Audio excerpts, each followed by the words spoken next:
सिख ईसाइयों ने मिलकर आजाद कराया है, उस स्पिरिट के खिलाफ है। लिहाजा हम मुसलमान, हिंदू, सिख, ईसाई सब मिलकर ये अहद करते हैं कि जब तक ये वापस नहीं होगा हम इसी तरह एहतजाज करते हैं। काला कानून वापस लो, काला कानून वापस लो, संविधान जिंदाबाद, जिंदाबाद। शरीयत में मुदाखलत नहीं चलेगी, शरीयत में मुदाखलत नहीं चलेगी, हिंदुस्तान जिंदाबाद। अमीरुल हिंद का आज के लिए पैगाम के जिम्मेदारान का कि ये पैगाम है कि ये अभी इब्तिदा है। इस कानून के वापस कराने के लिए हमें जितनी भी कुर्बानी देनी पड़ेगी हम देने के लिए तैयार हैं। ये आहद कीजिए इंशाअल्लाह।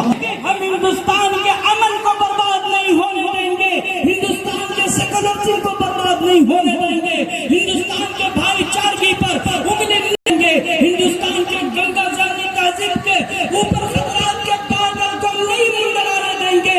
हम संविधान की भी रक्षा करेंगे, हम मुल्क की भी हिफाजत, हम साथ साथ अपनी शरीयत की भी हिफाजत करेंगे इंशाअल्लाह। व आखिर दावाना अल्हम्दुलिल्लाहि रब्बिल आलमीन।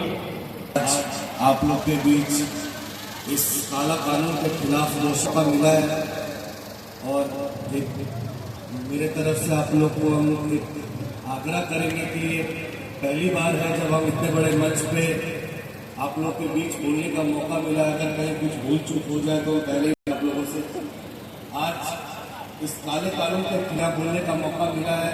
हम अपने माध्यम से, अपने पूरे गठबंधन दल के माध्यम से हम इस बिल का विरोध करते हैं और पुरजोर विरोध करते हैं। हम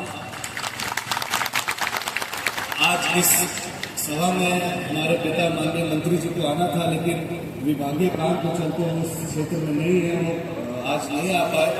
और आज हम जब आए यहाँ पे तो मुझे इस कानून के बारे में पहले से भी काफ़ी संक्षेप में जानकारी थी। आज यहाँ आके दो चार चीज़ और सुनने के लिए मिला, जैसे कि हम आज जब पिछले बार हम इस चीज़ के बारे में हमें जानकारी मिली थी कि 5 तारीख को आने वाले इस महीने के 5 तारीख को सुप्रीम कोर्ट में सुनवाई होने वाला है।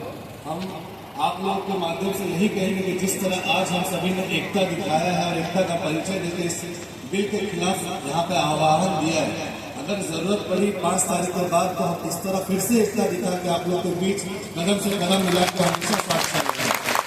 और हम एक चीज़ और आप लोग के बीच कहना चाहते हैं, आप लोगों से पूछना भी चाहते हैं कि 2014 से पहले इस देश में नहीं थी तो काला कानून हम लोगों ने सुना था, कभी भी सुना था, लेकिन आज 2014 के बाद कभी सीए एनआरसी का चीज आ जाता है, तो कभी बिल के खिलाफ ये अमेंडमेंट आ जाता है। तो हम आप लोगों से यही कहेंगे कि हम लोग इसी तरह एकजुट रहेंगे।